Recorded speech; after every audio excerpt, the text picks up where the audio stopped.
Question है हमारा, in an AC circuit the instantaneous current is 0 when the instantaneous voltage is maximum.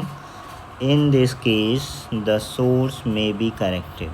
Okay, option A है pure inductor. तो जैसे हम लोगों ने पढ़ा है प्योर इंडक्टर के केस में कि सपोज़ ये वाला जो केस है प्योर इंडक्टर का है, इसमें वोल्टेज क्या है, तो ये है E=E0 साइन ओमेगा टी, या ओमेगा टी को हम चाहें तो थीटा भी कह सकते हैं। तो E=E0 साइन थीटा। और करंट क्या आ रहा है, करंट आ रहा है I=I0 sine theta minus π/2। Pure inductor के केस में ये दो रिलेशन हम लोगों ने पढ़ा है। ओके, क्वेश्चन में ये कह रहा है कि इंस्टेंटेनियस करंट इज 0।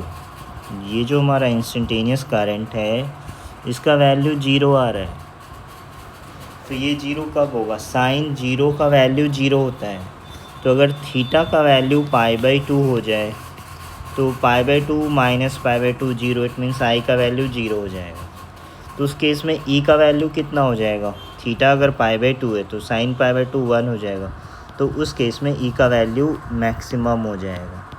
तो ये जो हमारा फर्स्ट स्टेटमेंट है कि LCR सर्किट है, कोई भी AC सर्किट है, उसमें करंट अगर 0 है तो वोल्टेज मैक्सिमम होगा प्योर इंडक्टर के केस में। तो सही कह रहा है, प्योर इंडक्टर के केस में तो हम लोग देख रहे हैं कि करंट 0 हो रहा है तो ई मैक्सिमम हो रहा है। तो first option correct. Second option कह रहा है प्योर कैपेसिटर। तो ठीक है, प्योर कैपेसिटर के केस में चलते हैं। ये हमारा प्योर कैपेसिटर का केस है। इसमें वोल्टेज कितना है, तो वोल्टेज है E=E0 sine omega T. Again omega T को हम चाहें तो थीटा से भी रिप्रेजेंट कर सकते हैं। तो वोल्टेज है E=E0 साइन थीटा टी। और आई का वैल्यू कितना आ रहा है, तो इस केस में आई का वैल्यू आ रहा है I0 cos theta. It means I का वैल्यू आ रहा है I0 कॉस थीटा। तो ठीक है, I=I0 कॉस थीटा। तो ये बोला जा रहा है कि करंट, इंस्टेंटेनियस करंट 0 है तो कॉस π/2 का वैल्यू 0 होता है। तो इट मीन्स ये बोला जा रहा है थीटा का वैल्यू π/2 है तो आई 0 है। ओके, तो अगर आई 0 है इट मीन्स थीटा π/2 है। तो उस केस में थीटा का वैल्यू अगर हम π/2 रख दें तो ई का वैल्यू मैक्सिमम हो रहा है। तो सेकेंड स्टेटमेंट जो कह रहा है ये भी क्या कह रहा है, सही कह रहा है। थर्ड स्टेटमेंट प्योर रेसिस्टेंस के केस में भी ऐसा होता है, तो ये गलत कह रहा है। क्यों गलत कह रहा है, अगर हम प्योर आर का केस देखें, ये वाला जो हमारा फिगर है प्योर आर का केस है, ये प्योर आर के केस में इसमें ई का वैल्यू कितना है, तो इसमें ई का वैल्यू है E0 साइन ओमेगा टी, मतलब ई का वैल्यू है E0 sine theta.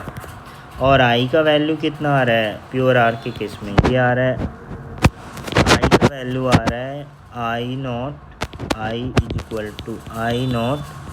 Sine theta.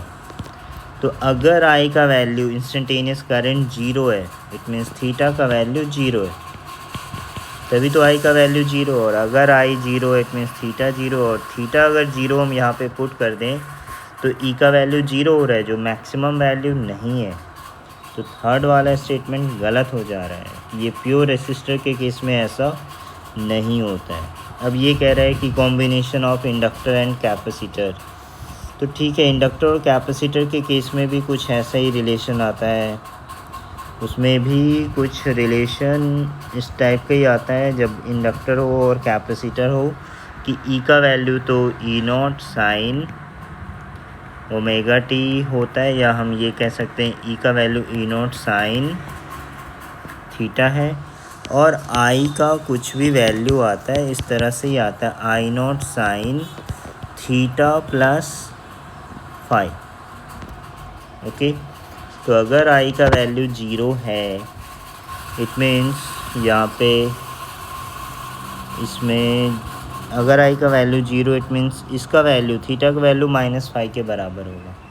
तो उस केस में अगर हम यहाँ पे वैल्यू पुट करेंगे ये, तो ये वैल्यू मैक्सिमम जाएगा। तो हमारा आंसर हो जाएगा option A, option B and option D. It means ये जो फोर्थ ऑप्शन है ये करेक्ट कह रहा है, ये हमारा आंसर होगा।